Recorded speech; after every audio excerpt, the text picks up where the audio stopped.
राखो नारायण शरणो मां, प्रभु अर्ज करूं तव चरणों मां।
सद्गुरु भगवान ओ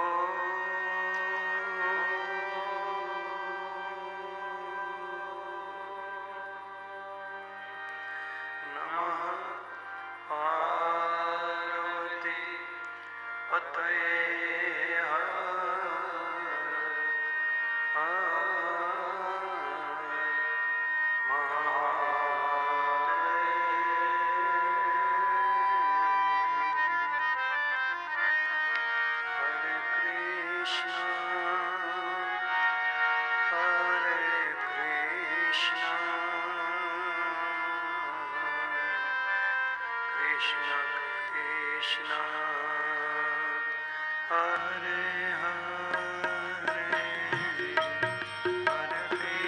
Krishna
Hare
मुरारविन्दे न पदारविन्दं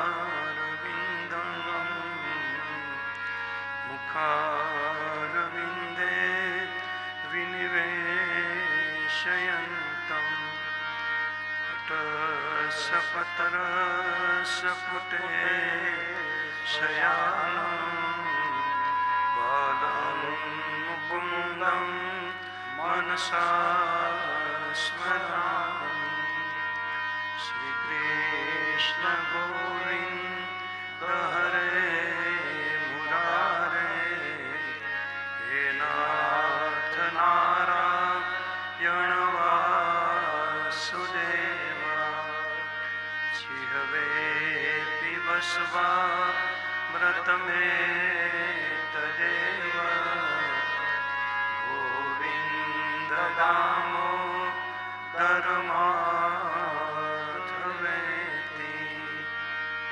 विकरे तु कामा किल गोपकन्या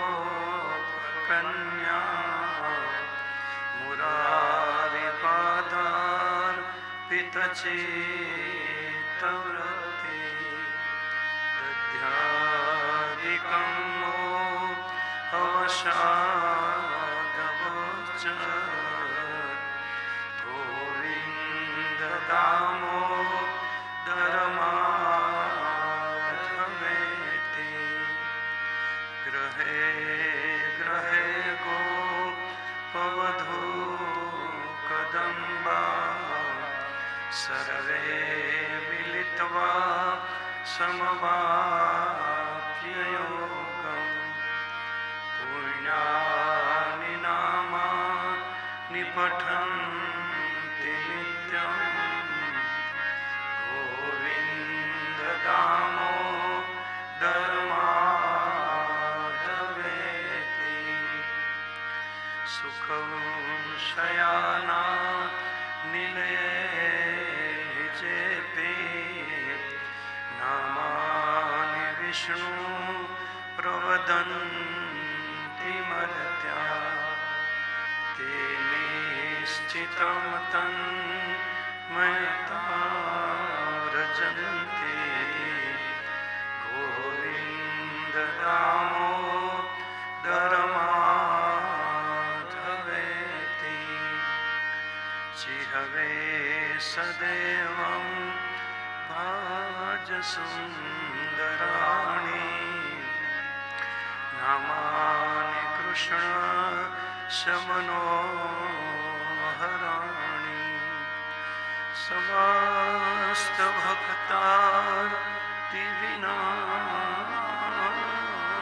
समस्तभक्तार्तिविनाशनानि गोविन्द दामोदर माधवेति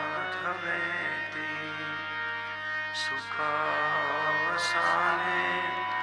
इदमेव सारम् दुःखावसाने इदमेव ज्ञेयम् देहावसाने इदमेव चाप्यम् गोविन्द दामोदर माधवेति श्रीकृष्ण राधा वरगोकुलेश गोपाल गोवर धननाथ विष्णु जिह्वे पिबस्वा व्रतमे तदेव गोविन्द दामोदर माधवेति जिह्वे रसज्ञे मधुरा प्रियत्वं सत्यं हि तत्त्वं परमं वदामि आवर्ण्य यथा मधुराक्षराणि गोविन्द दामोदर माधवेति त्वमेव याचे भवे समागते दण्डधरे कृतान्ते भक्तर्वयेवं मथुरासु भक्ता गोविन्द दामोदर माधवेति संसारकूपे पतितोऽतिगाधे मोहान्धपूर्णे विषयाभितप्ते करावलम्बं मम देहि विष्णु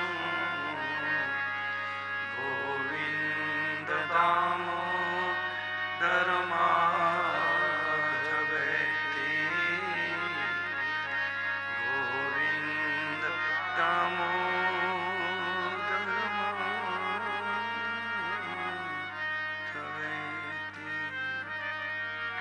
बोलो श्री कृष्ण कन्हैया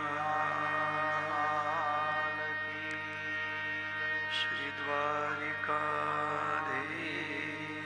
की। ओंकारं बिंदु संयुक्तं नित्यं ध्यायन्ति योगिनः कामदं मोक्षदं चैव ओंकाराय नमो नमः। कृष्णाय वासुदेवाय हरे परमात्मने प्रणतक्लेशनाशाय गोविन्दाय नमो। प्रभु नंद कुमारो में स्वामिनी वृषभानुजा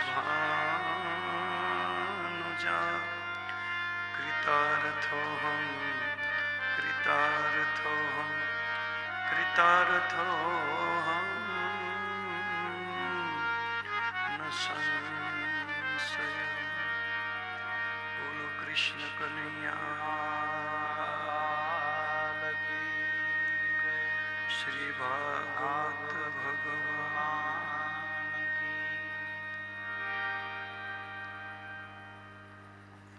गंगाजीना पवित्र घाट पर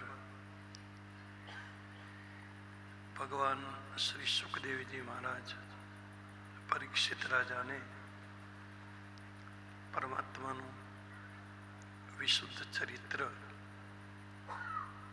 પતિત પાવની અને મોક્ષદાયિની ભાગવત કથાનું અમૃત પાઈ રહ્યા છે. પરીક્ષિત રાજા સંપૂર્ણ વૈરાગ્યની ભૂમિમાં સ્થિત બનીને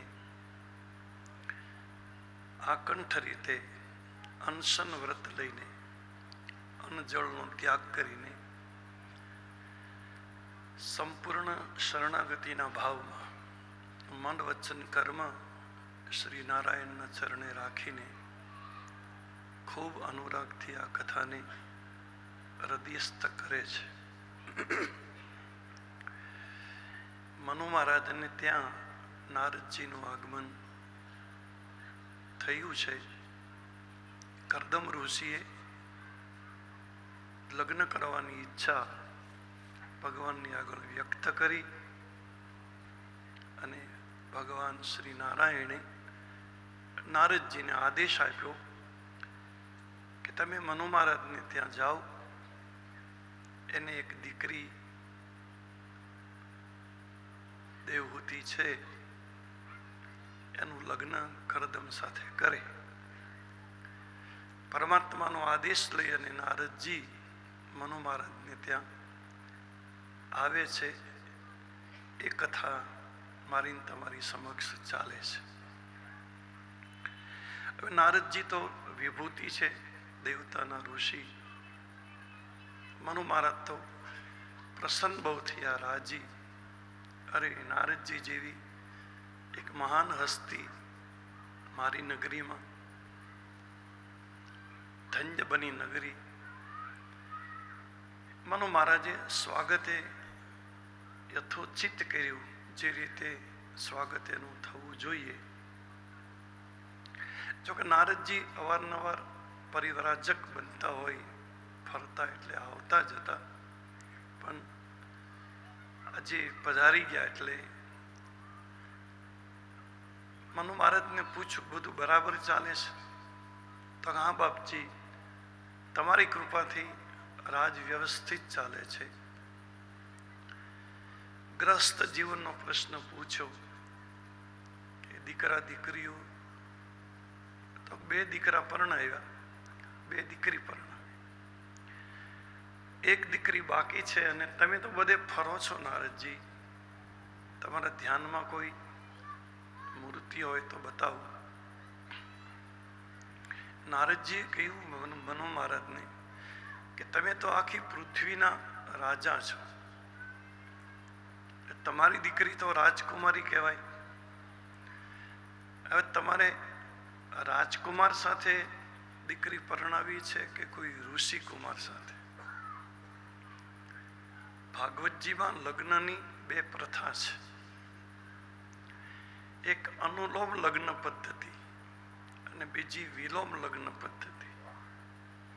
અનુલોમનો અર્થ એ શાસ્ત્ર માન્ય છે.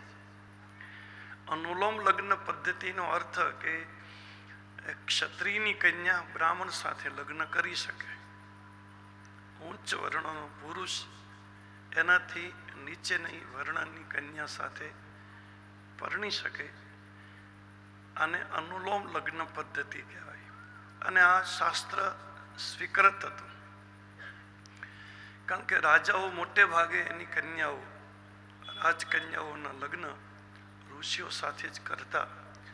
બ્રાહ્મણને અને ક્ષત્રિયને આ વ્યવહાર હતો, અનુલોમ લગ્ન પદ્ધતિ. પણ વિલોમ લગ્ન પદ્ધતિ માન્ય નથી. વિલોમનો અર્થ કે ઉચ્ચ વર્ણની, ઉચ્ચ કુળની કન્યા નીચેના કુળના કોઈ પુરુષ સાથે પરણી ન શકે.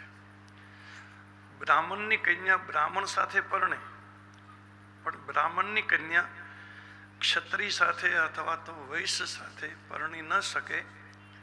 અને શાસ્ત્રની, વેદોની માન્યતા નથી. અને વિલોમ લગ્ન પદ્ધતિ કહેવાય. અનુલોમ લગ્ન પદ્ધતિમાં બ્રાહ્મણ પુરુષ સાથે ક્ષત્રિયની કન્યા પરણે. એટલે નારદજી પૂછ્યું કે ભાઈ તમારે રાજકુમાર સાથે પરણાવવી અથવા તો ઋષિકુમાર સાથે? મનુ મહારાજે વિચાર કર્યો કે કોઈ રાજકુમારની સાથે પરણાવવું તો રાજના સુખ મળે, સંસારના સુખ મળે, બધા ભોગ મળે, પણ સંત સેવા ન મળે, સત્સંગ ન મળે, હરિભક્તિ ન થાય. અને સંત સેવા ન મળે, સત્સંગ ન થાય, પરમાત્માનું ભજન ન થાય, તો માનવ જીવનનો કોઈ હેતુ નથી ને. એટલે મનુ મહારાજે વિચાર કર્યો કે રાજકુમાર સાથે નહીં, ઋષિકુમાર સાથે પરણાવી છે. ભલે મારી દીકરીને સંસારના સુખ ન મળે, વનવાસમાં રહેવું પડે, તપસ્વી જીવન કદાચ જીવવું પડે, તાપસ, પણ મારી દીકરીને સત્સંગ મળે, સંત સેવા મળે, પરમાત્માનું ભજન થાય, જીવન ધન્ય બની જાય. એટલે મનુ મહારાજે કીધું કોઈ ઋષિ તમારા ધ્યાનમાં હોય તો બતાવો. નારદજી કીધું તો તમે ગુજરાતમાં જતા રહો. ગુજરાતમાં સિદ્ધપુર ને સરસ્વતી નદીને કિનારે એક કરદમ કરીને મહાત્માજી છે, મારા પરિચિત છે. બહુ પવિત્ર વ્યક્તિ છે અને જીતેન્દ્રિય છે. પરમાત્મા નારાયણના વિશુદ્ધ ભક્ત છે. તમારી દીકરી તમે એની સાથે પરણાવી દો. આટલું કોઈ અને નારદજી ત્યાંથી નીકળી ગયા. મનુ મહારાજે સોનાનો રથ તૈયાર કર્યો. મનુ મહારાજ, એની પત્ની શત્રુપા અને દીકરી દેવહૂતિ, દેવહૂતિને લઈ અને મનુ મહારાજ કરદમના આશ્રમે આવે છે. આટલો બધો મોટો માણસ, આખી પૃથ્વીનો શાસક, પણ આપણા રાજાઓમાં આપણા ક્ષત્રિયોમાં વિવેક બુદ્ધિ બહુ હતી, વિવેકી બહુ હતા. અને વિવેક કોને કહેવાય એ ખરેખર મારે ને તમારે જો શીખવું હોય તો રામચરિત માનસમાં, રામાયણની કથામાં જનક મહારાજ જેટલું બોલ્યા છે, જનકના ભાગે જેટલી ચોપાઈઓ આવી છે, આટલી ચોપાઈઓ જો કોઈ શીખી લે એટલે જીવનનો શ્રેષ્ઠ વિવેક એને પ્રાપ્ત થઈ જાય. કેટલી વિનમ્રતાથી અને કેટલા નમ્ર ભાવથી, નહીતર કોઈ સામાન્ય માણસો નહોતા. જનક તો યોગી કહેવાય. યોગની 5મી અવસ્થામાં સદાય માટે રહેવા વાળો માણસ. ગીતામાં જેને માટે સ્થિત પ્રજ્ઞ શબ્દ વાપર્યો છે. અર્જુને પૂછ્યું છે કૃષ્ણને કે મહારાજ કા સ્થિત પ્રજ્ઞસ્ય ભાષા, સ્થિત પ્રજ્ઞની વ્યાખ્યા શું? એટલે એનું બેસવું, ઉઠવું, બોલવું, ચાલવું એ બધું કેવું હોય? 5મી અવસ્થામાં જે જીવ હોય યોગની અવસ્થા 7 છે. સ્વપ્ન અવસ્થા, સુષુપ્તિ અવસ્થા, જાગ્રત અવસ્થા, તુરીય અવસ્થા, ભાવાતીત અવસ્થા, ભગવત ચેતના અને બ્રાહ્મી ચેતના. કૃષ્ણની વાંસળીને 7 છેદ છે, 7 વિંધા છે. એ એમનામ નથી. વાંસળી તો હજી વાગે, કૃષ્ણ રોજ વગાડે. મને તમને ન સંભળાય. 7મી અવસ્થામાં જે જીવ પહોંચી જાય, બ્રહ્મ સ્વરૂપ સુખદેવજી મહારાજ, હનુમાનજી મહારાજ, ચૈતન્ય મહાપ્રભુ, જગદગુરુ શંકરાચાર્ય,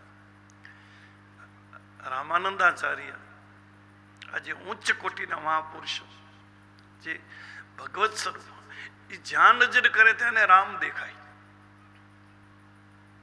જેની બ્રહ્મ દ્રષ્ટિ, બ્રહ્મ ભાવની, બ્રહ્મ ભાવ થવો બહુ સહેલો છે.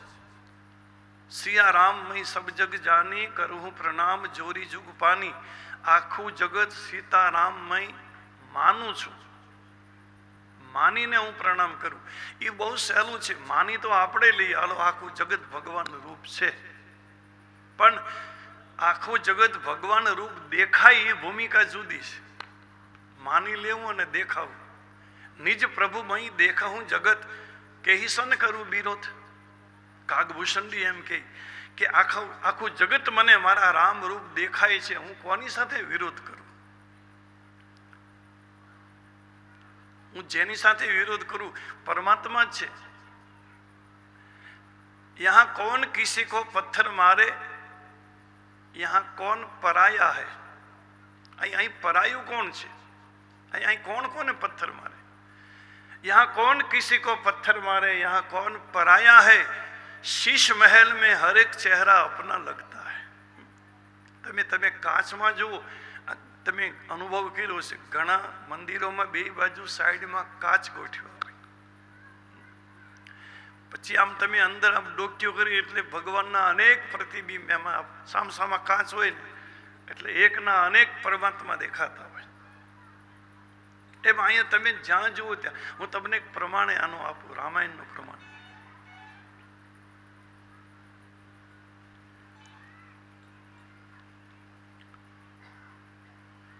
આ ભાઈઓને કેવું થોડોક ભાઈ, હા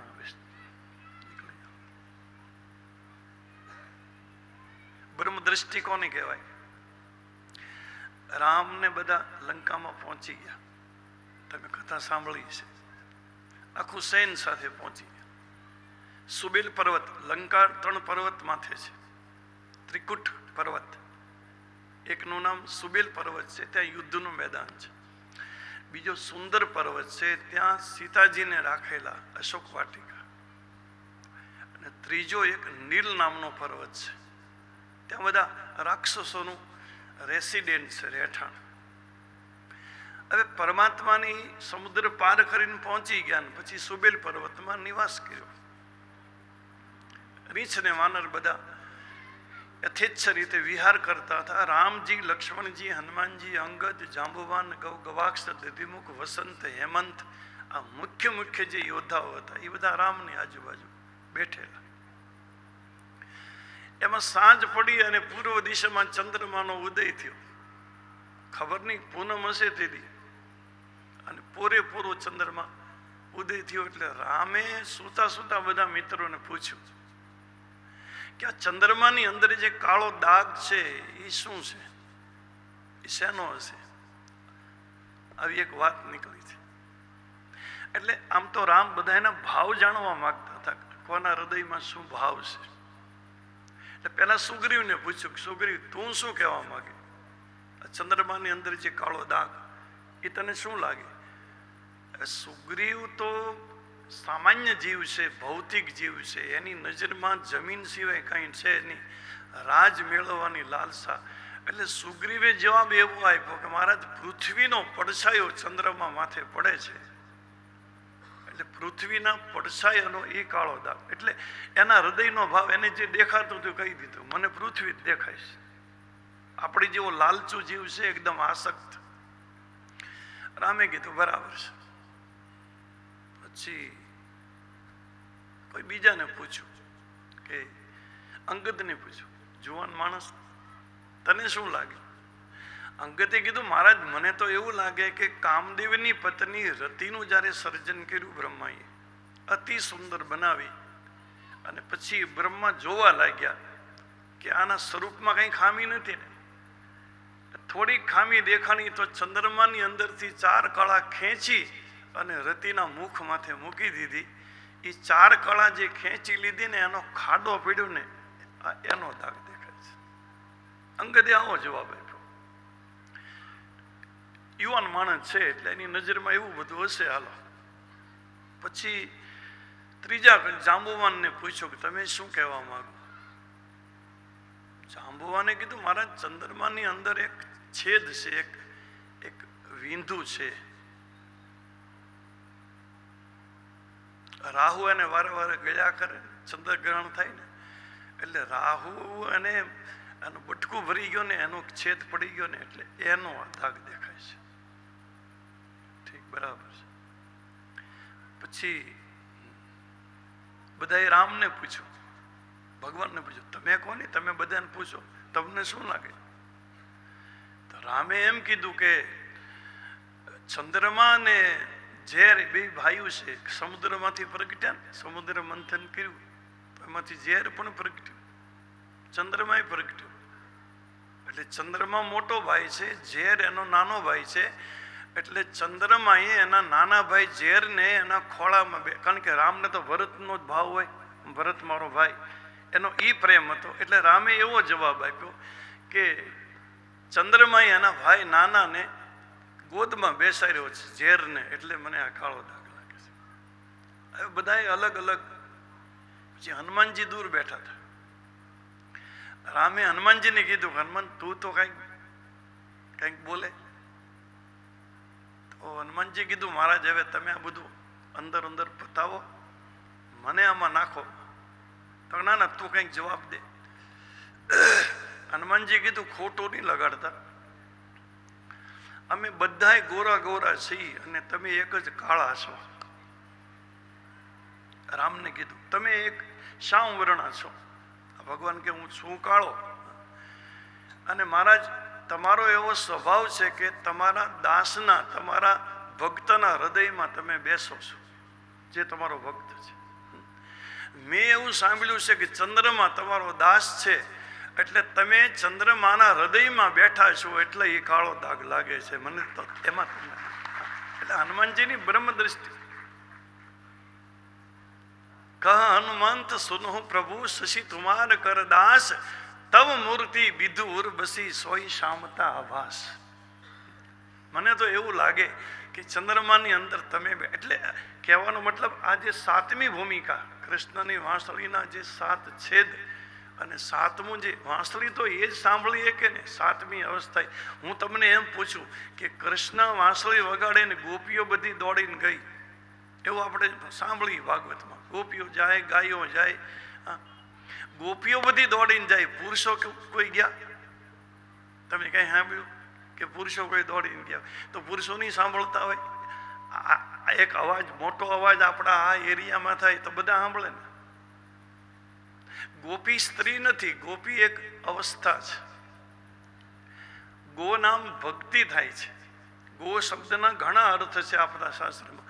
ગો એટલે ભક્તિ, ગો એટલે ગાય, ગો એટલે દૂધ, ગો એટલે દહીં, ગો એટલે પૃથ્વી, ગો એટલે ઇન્દ્રિયો, ગો એટલે પરમાત્મા, ગોસાઈ, ગોસ્વામી, ગોપતિ, ગોલોકપતિ, ગોપ ગોકુલાનંદ, જીવન જશોદાનંદ કે નમુ કૃષ્ણ વ્રજ છંદ.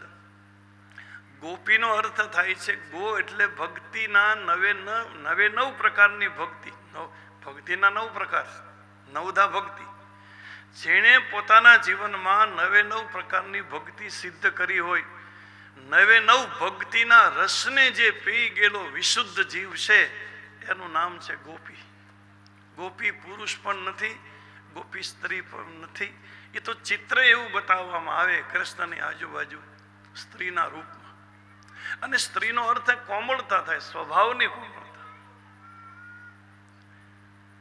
સ્વભાવની એટલી બધી કોમળતા. એટલે એવો જે જીવ છે, બધા જ ભક્તિના રસને જેને પી લીધા છે, બધા જ પ્રકારની ભક્તિ જેને જીવનમાં સિદ્ધ કરી છે, એવો ઉચ્ચ કોટીનો જીવાત્મા એ કૃષ્ણની વાંસળી સાંભળી શકે. આપણે કૃષ્ણની વાંસળી ન સાંભળી શકીએ. આપણા કાનમાં ઘણા બધા કચરા માયાના ભરેલા છે, એટલે આપણને ટ્રકના ને ટેમ્પાના ને ટ્રેક્ટરના હોર્ન સંભળાય, બાકી વાંસળી ન સંભળાય. આપણે એવું સાંભળીએ. અને કૃષ્ણની વાંસળી સાંભળવા માટે મારે ને તમારે ગોપી જ બનવું પડે. જો હું તમે ગોપી બની શકી તો આ સંભવ છે. બ્રહ્મ દ્રષ્ટિ થવી બહુ અઘરી છે. સિયારામમાં સબ જગજાની બાલકાંડમાં લખાણું, રામાયણના પહેલા કાંડમાં. અને હું મારા રામ રૂપ આખા જગતને જોઉં છું, એ 7મા કાંડમાં. ભૂમિકા વધી ગઈ સાધના કરતા કરતા. 7મા કાંડમાં પહોંચી ગયા ને ત્યારે બ્રહ્મ ભાવ, બ્રહ્મ દ્રષ્ટિ થઈ ગઈ કે મારા રામ રૂપ આખા જગતને જોઉં. હું જ્યાં નજર કરું જિદ્ર દેખતા હું, ઉધર તું હી તું હો. હું જ્યાં જોઉં ને મને તું જ દેખા. તો મારા જગતમાં વિરોધ કોની સાથે કરવો? આકાશે પતિતમ તોયબ યથા ગચ્છતિ સાગરા. ગીતા બોલી, કૃષ્ણ બોલ્યા ગીતામાં. આકાશમાંથી ગમે ત્યાં વરસાદ પડે, ખેતરમાં, પર્વતમાં, ગામમાં, ગલીમાં, ગમે ત્યાં પડે. પણ એ બધું પાણી અંતે મળે સમુદ્રને. ભલે વરસાદ ગમે ત્યાં વરસે, પણ છેવટે બધું જળ સમુદ્રને મળે. એમ આ જગતમાં તમે ગમે એને નમસ્કાર કરો તો અંતે એ બધા નમસ્કાર કૃષ્ણને જ મળે. અને તમે ગમે એની નિંદા કરો તો એ નિંદા કૃષ્ણની જ કહેવાય. કારણ કે બધામાં કૃષ્ણ બેઠો છે, ઝાડમાં, પાડમાં, જળમાં, ચેતનમાં. આકાશે પતિતમ તોયમ યથા ગચ્છતિ સાગરા, સર્વદેવમ નમસ્કારમ કેશવમ પ્રતિ ગચ્છતિ.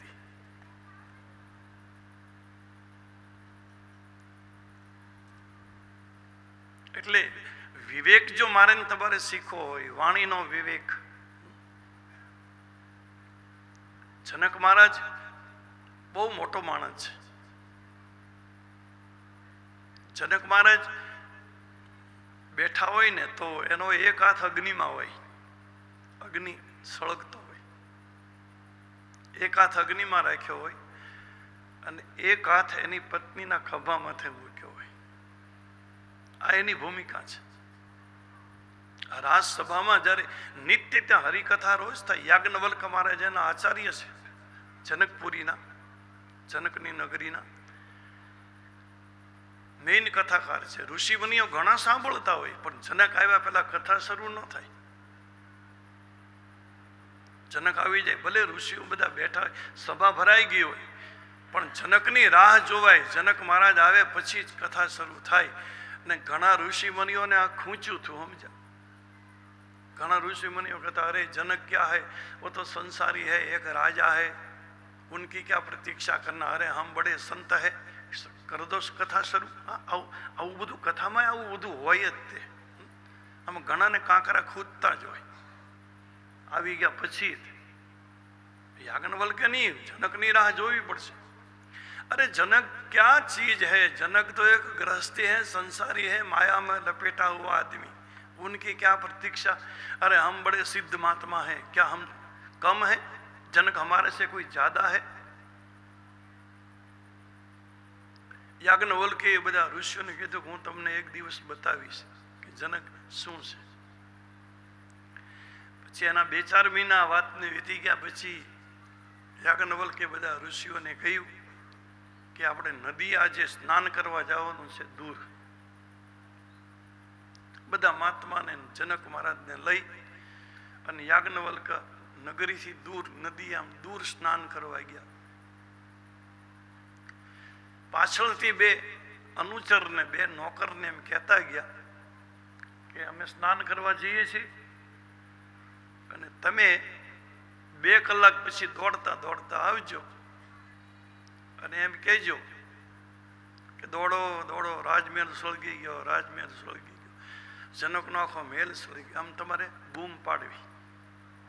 આ બધું ગોઠવીને ગયા હતા.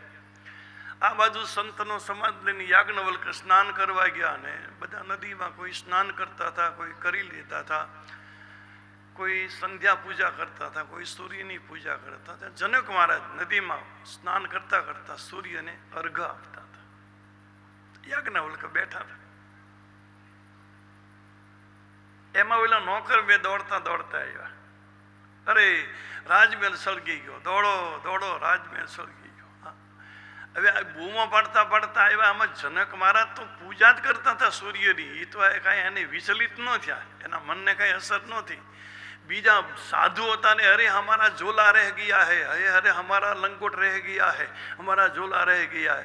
યાજ્ઞવલ્કે કે તમારો લંગોટનો ઝોલો એક બળે સળગી જાય એમાં તમે દોડાદોડ કરો, પણ આ જેનું રાજમહેલ આખો સળગ્યો છે ને એ જનકના મનમાં અસરે નથી. આવી જેની સ્થિરતા હોય ને એની રાહ કથામાં જોવાય, તમારી રાહ ન જોવાય. જેના મનને અસર જ નથી, અરે રે તો ભલે સળગે તોય ભલે, આપેલું એનું છે, મારું તો ક્યાં છે. રાખે તોય ભલે, ન રાખે તોય ભલે. આવી જેની મનની અંદર ધીરતા સ્થિરતા, જેનું તટસ્થ અને કુટસ્થ જેનું મન છે, આવી જે 5મી અવસ્થામાં રહેવા વાળો માણસ, ઈ જનક મહારાજ તમે રામચરિત માનસની સીતાજીને જ્યારે વિદાય આપીને લગ્ન કરીને દીકરી વળાવી અને જે દશરથજીને એક સંબંધી તરીકે, એક વેવાઈ તરીકે જનક જે બોલ્યા છે એ તમે રામાયણમાં જોજો. કેટલા વિવેકથી બોલ્યા છે, કેટલા બધા વિવેકથી. એને દશરથજીને તો એમ કીધું કે દશરથજી તમે તો અયોધ્યાના ચક્રવર્તી રાજા છો અને હું તો બહુ નાનો માણસ, પણ તમે મને સંબંધી બનાવી અને દશરથજી તમે મને જગતમાં મોટાઈ આપી દીધી, તમે મને મોટો કર. હા, તમે વિચાર તો કરો આ માણસ કેવું બોલે છે. તમે મને જગતમાં મોટો બનાવી દીધો જાહેર, તો હું તો બહુ નાનો માણસ, ક્યાં અયોધ્યાના તમે રાજા. અને મને તો રામ, લક્ષ્મણજી, ભરતજી, શત્રુઘ્ન જેવા જમાઈ મળ્યા છે 4. એનો હું આનંદ તમને કેમ વ્યક્ત કરું. 2 ચોપાઈ જે બોલ્યા છે જનક મહારાજ દશરથની આગળ કે મને આનંદનો અનુભવ આવો થાય છે. જન્મ રંક જનુ પારસ જન્મ રંક જન પારસ અંધહિ લોચન લાભ સુહાવા, અંધહિ લોચન લાભ સુહાવા. મૂક બદન જનુ શારદ સાઈ, મૂક બદન જનુ શારદ સાઈ. માનહ સમર સૂરજ પાઈ, માનહ સમર સૂરજ પાઈ. જન્મ રંક જનુ પારસ પાવા, જન્મ. જનક મહારાજ બોલ્યા છે કે મને રામ ને ભરતજી, લક્ષ્મણજી, શત્રુઘ્ન સુલગ્નજી જે જમાઈ તરીકે મળ્યા, એનો આનંદ તો હું એમ કહું કે જન્મથી જે માણસ દરિદ્ર હોય, રંક હોય, ભિખારી હોય, અને એ ભિખારીને એકાએક પારસમણી મળી જાય, અને પારસમણી મળવાથી ભિખારીના મનમાં જે આનંદ થાય, જન્મથી જે માણસ અંધ હોય, પ્રજ્ઞાચક્ષુ હોય, સુરદાસ હોય, અને એને સૂર્ય જેવી જ્યોતિ પ્રાપ્ત થાય, એ માણસ દેખતો થઈ જાય, આંધળો માણસને એને જે આનંદ થાય. જન્મથી મૂંગો માણસ, મૂક બદન, મૂંગો માણસ હોય, મૂંગો માણસ, અને એની જીભમાંથી સરસ્વતીની વાગધારા શરૂ થઈ જાય. કોઈ ભાઈ દીકરો ધર્મના ધીંગાણે ગયો હોય, ગાયની રક્ષા કરવા ગયો હોય, અને દુશ્મનને મારી અને વિજય પ્રાપ્ત કરીને પાછો આવતો હોય, મરણશીલ જેવું પાપ પિયુષા, છેલ્લો શબ્દ એ બોલ્યા કે મરવા માટે તૈયાર થયો જે માણસનું મૃત્યુ જ આવવાનું હોય, બીજી એને કોઈ દવા લાગુ ન પડે, મૃત્યુ સિવાય કોઈ વિકલ્પ ન હોય, અને એ મૃત્યુ પામનારા માણસને કોઈ અમૃત પાઈ દે અને એને અમૃત મળે ને જેટલો આનંદ થાય ને એટલો આનંદ મને રામ, લક્ષ્મણ, ભરત, શત્રુઘ્ન મળવાથી થયો. તો વિચાર તો કરો, વાણીની ગરિમા કેવી છે, વાણીનો મહિમા કેવો છે, વિવેક. અરે હિમાચલ રાજાને મેના, પાર્વતી માતાના મા બાપ શંકરની સાથે લગ્ન કર્યા, પાર્વતીના દીકરી વળાવે છે પાર્વતીને. હવે દીકરી ગણે કે દીકરો ગણે, હિમાચલને તો પાર્વતીની અંદર જ છે બધું. અને આટલો બધો કરિયાવર આપ્યો છે હિમાચલે ઉમિયાજીને જ્યારે વિદાય કર્યા ત્યારે. દુનિયાની કોઈ વસ્તુ બાકી નહીં, સમગ્ર આખી દુનિયાના પદાર્થો કરિયાવરમાં આપ્યા છે. અને છતાંય જ્યારે શિવજીને મંડપે બોલાવ્યા ને એ હિમાચલને મેના હાથ જોડીને શંકર આગળ જે વિવેક કર્યો છે, દાઈ જ દિયો બહુ ભાનથી પુનિ કર જોરી, હિમ ભૂધર કહ્યો, અરે કા દેહું પૂર્ણ કામ શંકર ચરણ પંકજ ગહી. હે શિવજી, તમે તો પૂર્ણ કામ છો, અમે તમને શું આપી શકીએ? આ હિમાચલ બોલ્યા છે. તમે તો દેવાધિદેવ છો, મહાદેવ છો, કૈલાસપતિ છો, તમે પૂર્ણ કામ છો. તમારે, અરે હિમાચલ એમ બોલ્યા કે હે શિવજી, તમારે અમારી દીકરીની જરૂર નથી, પાર્વતીની જરૂર નથી, તમે નિષ્કામ છો, પણ અમારા મનને રાજી રાખવા તમે અમારી દીકરીનો સ્વીકાર કર્યો છે, બાકી અમે તમને શું આપી શકીએ? કાં દેહું પૂર્ણ કામ, તમે પૂર્ણ કામ છો. અને ભલામણ જે કરી છે દીકરીને, શંકરને, કે અમારી પાર્વતીને અમે પ્રાણ સમાન, અમને પ્રિય છે, પ્રાણ જેવી, અને ખૂબ અમે લાડથી એને મોટી કરી છે, પણ અમે તમને સોંપીએ છીએ, તમે એને તમારી ચરણની દાસી બનાવજો. ગુમા મમ પ્રાણ પ્રિય ગ્રહ કિંકરી, તમારી ઘરની કામવાળી, તમારા ઘરની દાસી તરીકે રાખજો. અમે ભલે નહીં અમારી દીકરીને લાડથી ઉછેરી હોય, મોટી કરી હોય, પ્રેમથી એને પાળી હોય, પણ હવે તમારા ચરણની દાસી તરીકે રાખજો. અને હું કબૂલ કરું કે મારી દીકરીથી ભૂલ થશે, તમારે ઘરે આવીને મારી દીકરી જરૂર ભૂલ કરશે. બાપ તરીકે બોલ્યા છે હિમાચલ. પણ એ ભૂલ અમારી દીકરીની નહીં ગણતા, એ ભૂલ અમારા મા બાપની ગણજો કે અમે સંસ્કાર આપવામાં ખામી રાખી દીધી એટલે મારી દીકરીએ ભૂલ કરી. જે સજા કરવી અમને કરજો, બાકી મારી પાર્વતીને ક્ષમા કરી દેજો. તમે વિચાર તો કરો, શું શું શાસ્ત્રોની ભાષા છે, વાણીનો વિવેક કેવો છે.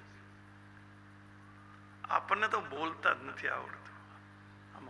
એ તો આપણે ન બોલી ત્યાં સુધી જ આપણી કિંમત, બાકી બોલ્યા પછી તો હોકા જેવા લઈ ગયા. કેમ બોલવું, ક્યારે બોલવું, શું બોલવું, કેવી રીતે બોલવું, કોની આગળ કેમ વાત કરવી, એ આપણને ખબર નથી પડતી.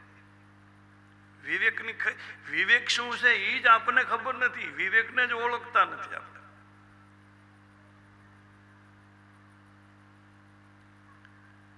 એટલે રાજાઓ જે આપણા હતા, મહાન રાજાઓ, શાસ્ત્રમાં જેના નામ લખેલા છે, વેદે જેની ગણના કરી, તમે વિચાર તો કરો કે વેદ જેની નોંધ લે, વેદ બીજથી જેહી દશરથ ના આવું. વેદમાં જેના નામ લખાણા હશે, ઋષિ મુનિઓએ અને બ્રહ્માએ જેને વેદમાં સમાવ્યા છે, એ રાજા જેવા તેવા છે.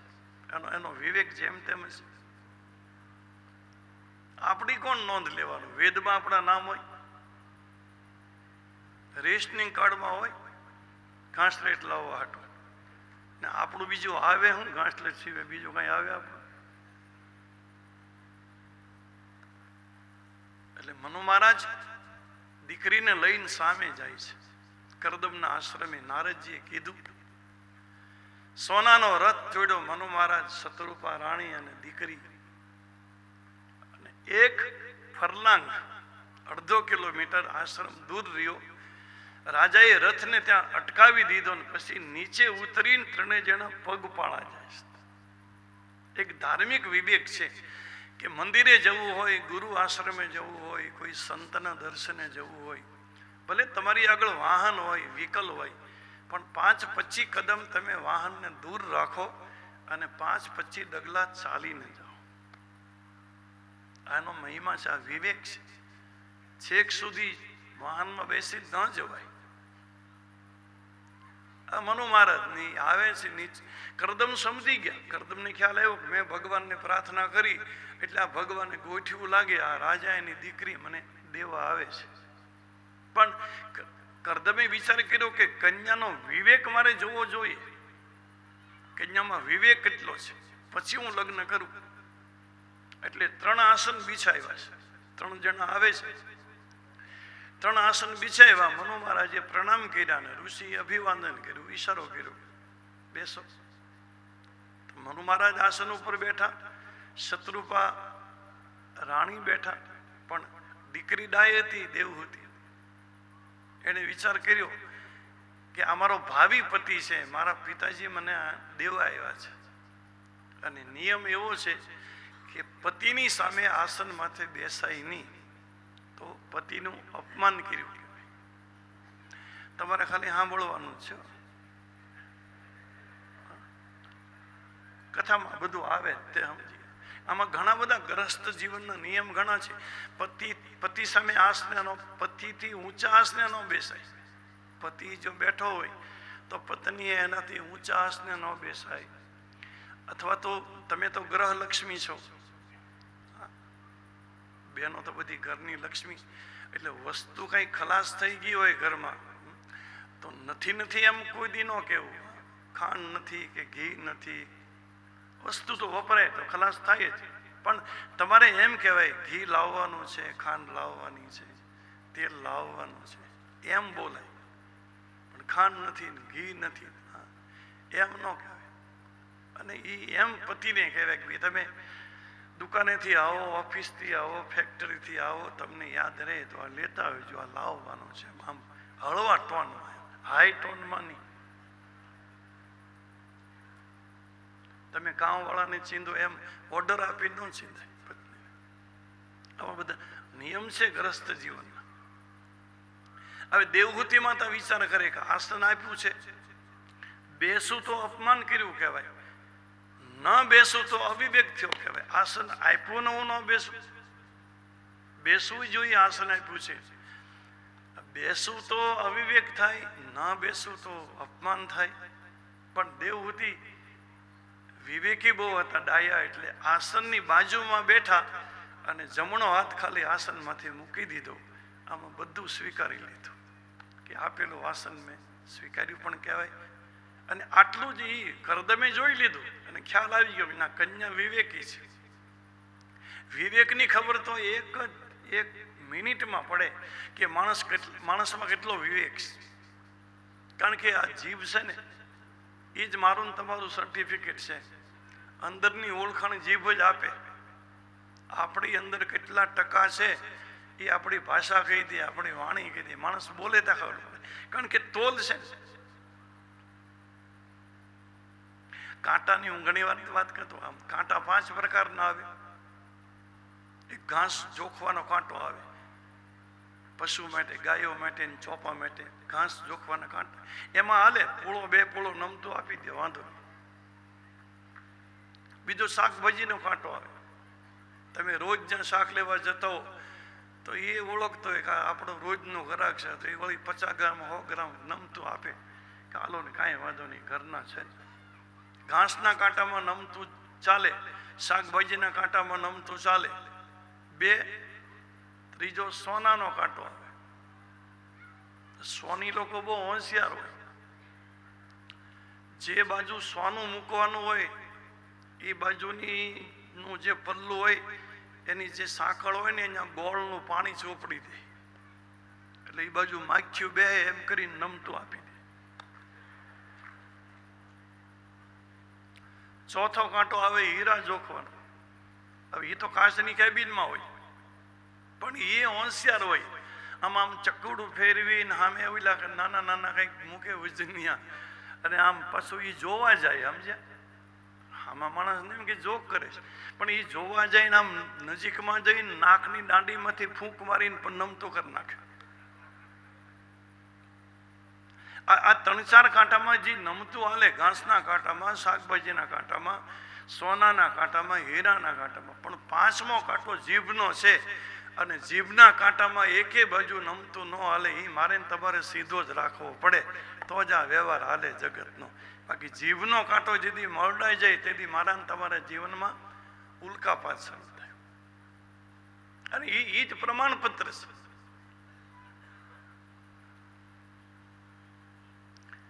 એક જણાને કોઈની જાનમાં જવાનું હતું, જાન જતી રહી. આ થોડોક મોડો પડ્યો, જવાનું જરૂરી હતું. તે પાછળથી ગયો, ગામમાં જઈને પૂછ્યું જાનનો ઉતારો ક્યાં, કોઈ બતાવ્યું, આમ જતા રહો.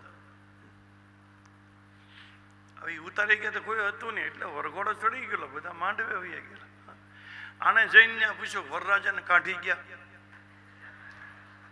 એટલે કાઢી ગયા આમ ન કહેવાય, વરઘોડો ચડી ગયો એમ કહેવાય. કાઢી ગયા, ગુજરી ગયા, એને શમશાન લઈ જાય એને કાઢી ગયા કહેવાય. પણ સીધું એમ જ ગયું તો વરરાજાને કાઢી ગયા. વાણીનો ફેર છે. હું એમ કહું, કાગડો બોલે એ આપણે કઈ નુકસાન ન કરી દે. કાગડો ફળી આમ બોલતો હોય એ આપણે નુકસાન ન કરે, અને કોયલ બોલતી એ કઈ ફાયદો ન કરી દે.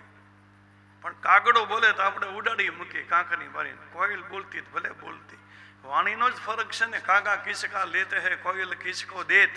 પણ મીઠી વાણી બોલ કે જગ અપના કર લે, તો કાગા કિસકા લેતે. માણસ વાણીથી તો વિવેક રાખવો જોઈએ. વાણી પ્રાસાદિક હોય ને, પ્રહારિક ની. આમ પરમાત્માનો પ્રસાદ વેચીએ એવી આમ પ્રિય વાણી હોય, મધુર વાણી હોય, મીઠી વાણી હોય. પણ આમ તમારે કુવાડાના ઘા પડે એવા પ્રહાર થાય એવા એવી વાણી ન હોવી જોઈએ, પ્રહારિક નહીં. અને જગતના, હું તો એમ કહું, તમે સર્વે કરજો ને, તમે ક્યારેક સર્વે કરજો. સમાજના, જગતના, ઘરના 80% ઝઘડા જીભથી ઊભા થાય, પદાર્થને અભાવે ઊભા ન થાય. જે કાંઈ ઝઘડો પછી સાસુ વહુના હોય, નણંદ ભોજાઈના હોય, ભાઈ ભાઈના હોય, બાપ દીકરાના હોય, ગમે તેના હોય, પણ 80% ઝઘડા જીભથી ઊભા થાય. આ વેર જીભ ઊભા કરે.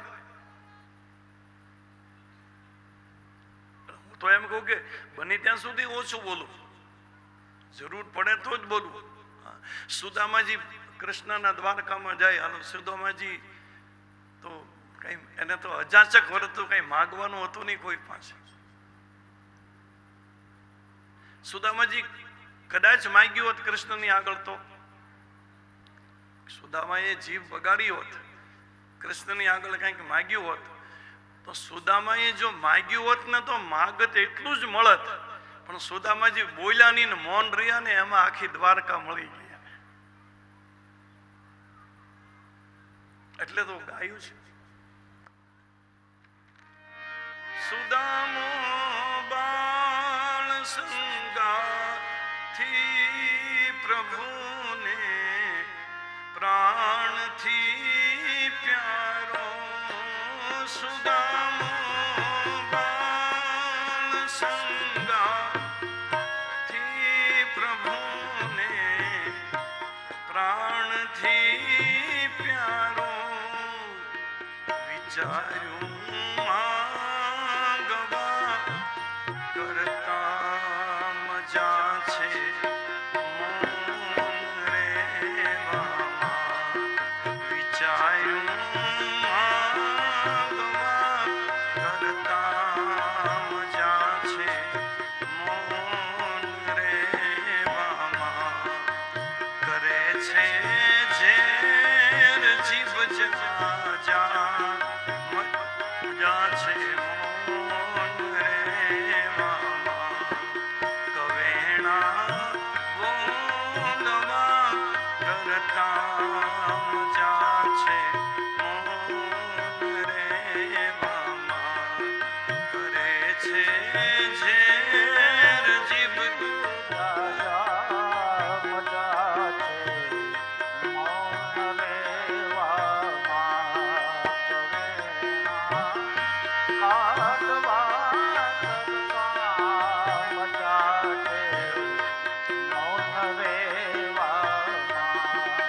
શાસ્ત્રનો એક સૂત્ર છે, કોઈ પણ ક્લેશ હોય, કોઈ કજિયો હોય, કોઈ ઝઘડો હોય, તમારે એને શાંત કરવો હોય તો મૌન ક્લેશો નાસ્તિ. મૌન થઈ જાવ ને એટલે કજિયો મટી જાય, ક્લેશ મટી જાય, ઝઘડો મટી જાય. મૌન થઈ જાવ. ભલે આપણો કઈ વાંક નથી, સાચા છીએ આપણે, પણ એ વખતે તમે કઈ બોલો નહીં. બોલવાથી કોઈ દી ક્લેશનો અંત ન આવે, ઝઘડાનો અંત બોલવાથી ન આવે. મૌન થઈ જાવ.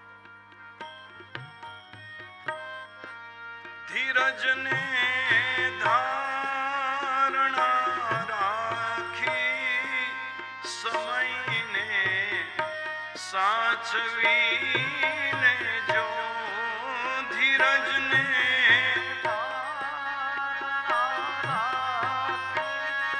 આ સમયને સાચવીને જો. ધીરજને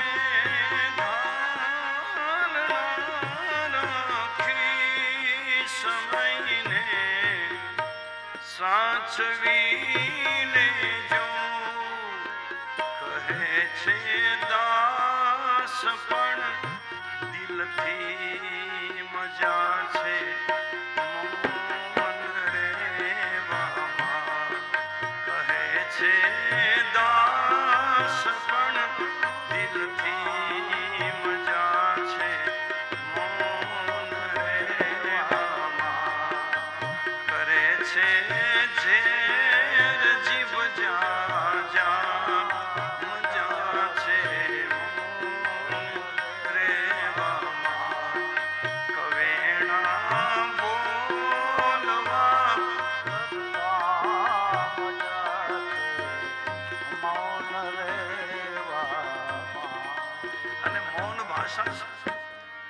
મૌનની ભાષા બહુ બળકટ ભાષા છે. ઋષિમુનિઓ મૌન જ રહેતા, બોલતા જ નહીં. જંગલમાં રાજાઓને કઈ જરૂર પડે તો ઋષિઓ આગળ જતા પૂછવા, રાજ વહીવટમાં કોઈ ધર્મના સૂત્રોની, તો ઋષિમુનિઓના મૌનને સમજી જતા. બોલતા જ નહોતા ઋષિઓ, ખાલી ઈશારા કરી દેતા. અને સમાજે એટલો બધો ઊંચો હતો કે મૌનની ભાષા સમજી શકતો. એ તો જ્યારે હું તમે મૌન સમજતા બંધ થયા, મૌનની ભાષાને હું તમે સમજી ન શક્યા, પછી ઋષિઓને બોલવું પડ્યું. અને હજારો વર્ષના મૌન પછી ઋષિઓ જ્યારે બોલ્યા, અને એ બોલ્યા ને એના શબ્દના સીધા શાસ્ત્રો થઈ ગયા. તમે વિચાર તો કરો, એ ભાષામાં તાકાત કેટલી છે. મૌનમાં જે તાકાત છે એ શબ્દમાં નથી. બોલવાથી તમે અસર ના પાડી શકો. અને બહુ જે બોલ્યા કરે ને એની કિંમત ન હોય, ઘરમાં ન હોય ને બજારમાં ન હોય. તમે જોજો, જે માણસ બહુ બોલ્યા જ કરતો હોય ગમે ત્યારે, ચાલુ જ હોય તમારે આમ, પછી એને કોઈ સાંભળે નહીં. તમે બહુ બોલ્યા કરો તો ઘરનાને એમ થાય કે હવે એને એવા છે બબડવાની, બબડ્યા જ કરે. ઘરના એનો સાંભળે, બહારને. મૌન રહેવાથી માધ્યમ વધે અને અત બોલ્યું અથડાય. તમે મૌન બને એટલા મૌન દો ને તો મહિમા વધે. તમે બહુ બોલ્યા કરો તો જ્યાં ત્યાં અથડાણા કરો. એના પ્રમાણો આપ્યા છે કે મૌન રહેવાથી માથેમાં વધે અને અત બોલ્યું અથડાય. ઝાંઝર બિચારું પાઉં પીડ્યું અને નથ માણેક નમણાય. ઝાંઝરી બોલે બહુ, ઝાંઝરીમાં ઘૂઘરી હોય ને એ તો વાગ્યા જ કરે. બહુ જે બોલે ને બહુ વાગ્યા કરે ને એનું સ્થાન હાવ નીચે હોય. ઝાંઝરી પગમાં જ પહેરાય, કોઈ ગળામાં પહેરી.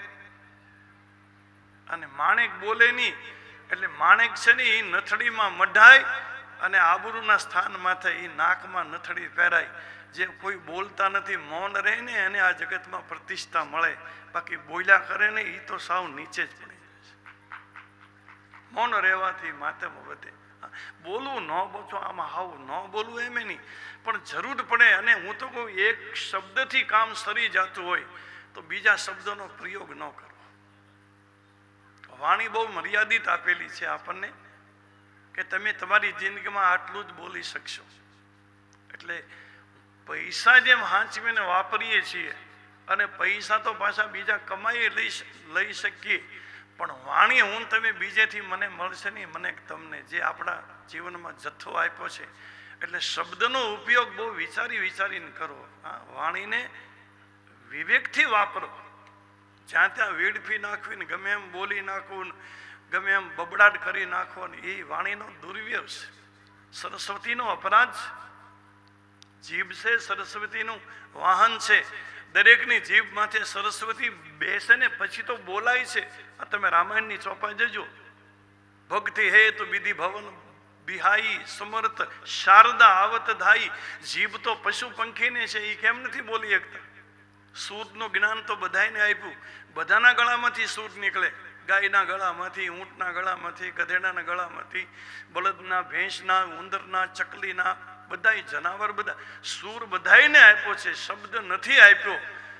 આપણે જ્યારે બોલવાની શરૂઆત કરીને ત્યારે સરસ્વતી બ્રહ્મલોકથી દોડીને આપણી જીભ માથે બેસે અને સરસ્વતી બેઠા પછી શબ્દ ઉચ્ચારણ થાય. શબ્દ ઉચ્ચારણ સરસ્વતી.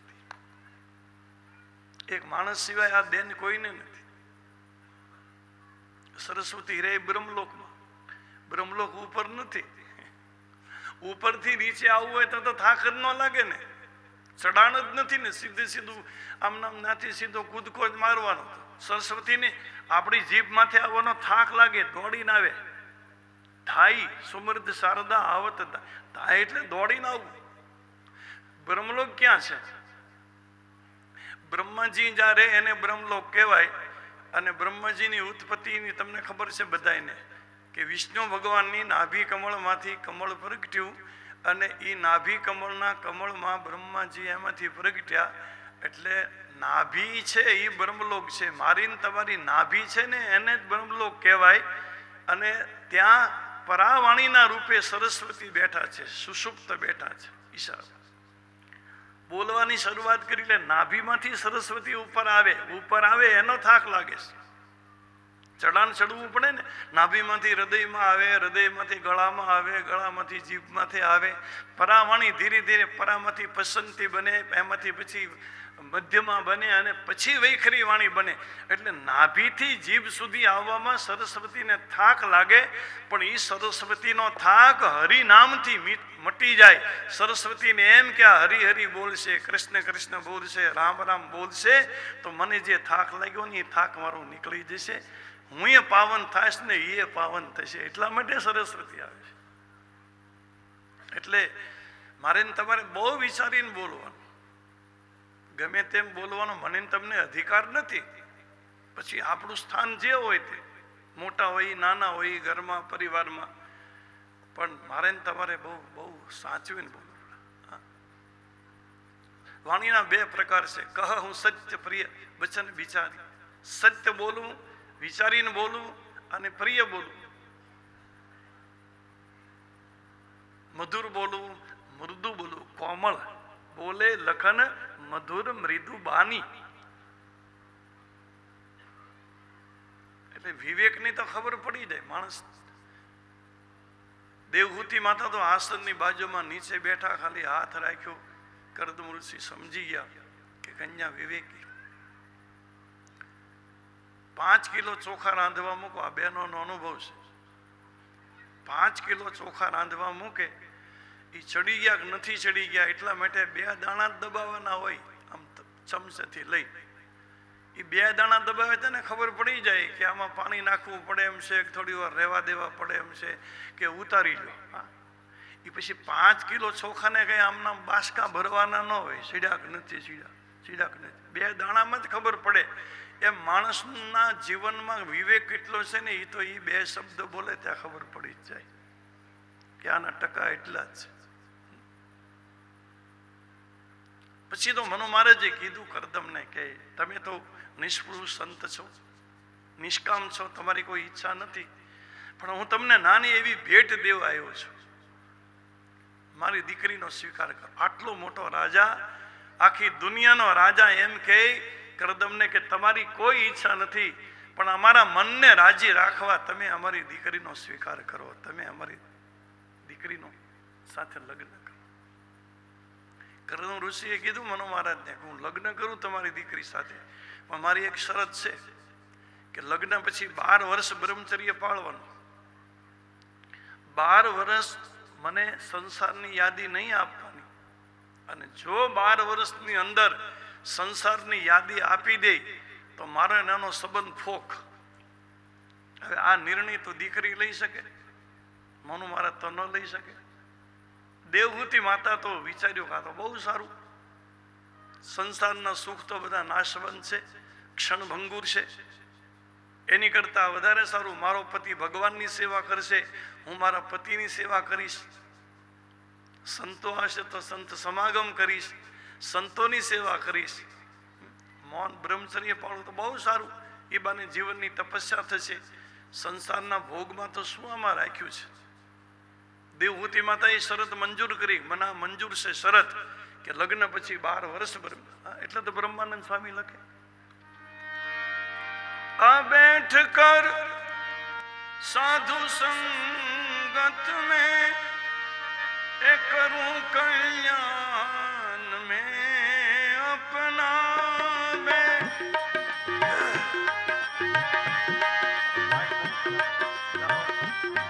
बैठ कर साधु संगत में करूं कल्याण में अपना, जगत के लोग भोगों में है, जगत के लोग भोगों में लूटे तो लूटन दे, जगत के लोग भोगों में लूटे तो लूटन दे, मुझे काम ईश्वर से जगत रूठे तो रूठन दे, मुझे काम ईश्वर से जगत रूठे तो रूठन. आप प्रभु के ध्यान करने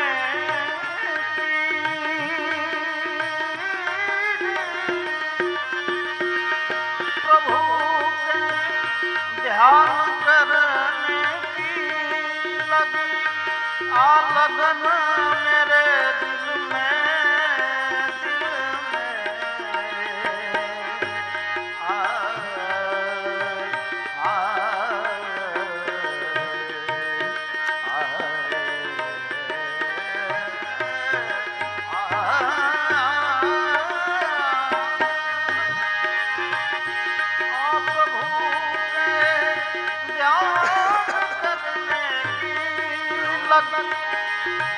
लगन दिल में मेरे आप संसार विषयों से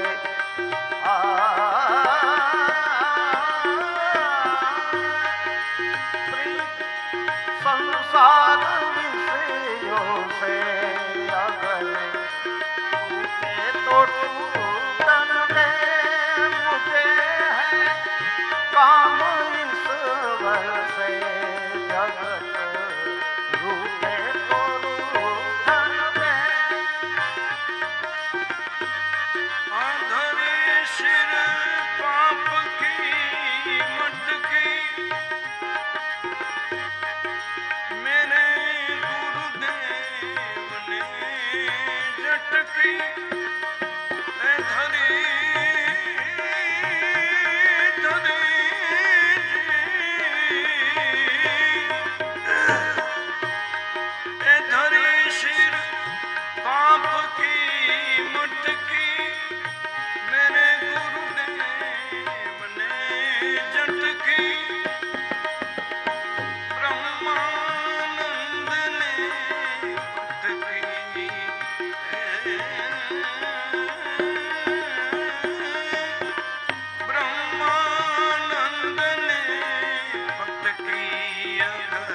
से जगत रूठे तो रूठन, रूठे तो रूठन, रूठे तो रूठन,